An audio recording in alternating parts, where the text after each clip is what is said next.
Salut YouTube, ici Sarah et vous êtes sur la chaîne YouTube du bol. Cette semaine, nous allons parler des émaux et je vais vous partager 5 astuces pour avoir un émail reproductible. On n'a pas choisi ce thème par hasard. L'atelier du bol, notre site de formation en ligne, va proposer un parcours de 3 formations sur les émaux. La première est en ligne depuis quelques jours et elle donne toutes les notions élémentaires pour débuter. Et en plus, elle est gratuite. Je suis sûre que les suivantes vous plairont beaucoup et elles arrivent très vite. Conseil numéro 1. Cuis toujours ton biscuit à la même température. En fonction de sa température de cuisson, ta pièce biscuitée sera plus ou moins poreuse. Et si sa porosité varie, son absorption de l'émail aussi. La couche d'émail sera donc d'épaisseur différente et donc le rendu aussi. Conseil numéro 2. Expose ta pièce à la même quantité d'émail. Pour avoir un émail reproductible, il faut prendre l'habitude de tremper ta pièce à la même durée. On conseille en général de tremper entre 2 et 3 secondes. Si tu émailles au pistolet, tu peux prendre un repère en comptant combien de fois tu tournes ta tournette pour exposer chaque partie de la pièce au pistolet. Conseil numéro 3, cuis ton émail à la même température. Pour que ton émail soit reproductible, il faut bien sûr que ta courbe de cuisson soit la même.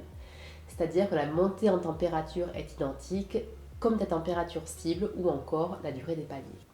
Mais pense aussi au cycle de refroidissement. Si ta pièce refroidit plus ou moins vite, le rendu de ton émail peut varier. Ainsi quand il fait très froid en hiver, je te conseille de gérer la descente de température si ton programmateur le permet pour ne pas que la température descende trop vite.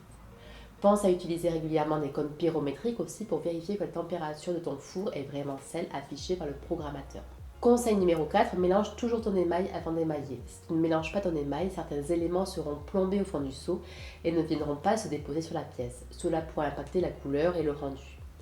En effet, les émaux sont des particules solides en suspension dans l'eau. Certaines particules sont lourdes et coulent rapidement au fond du seau. D'autres sont légères et flottent. Mais n'oublie pas que toutes les particules d'émail sont plus lourdes que l'eau et finiront par s'entasser au fond du seau.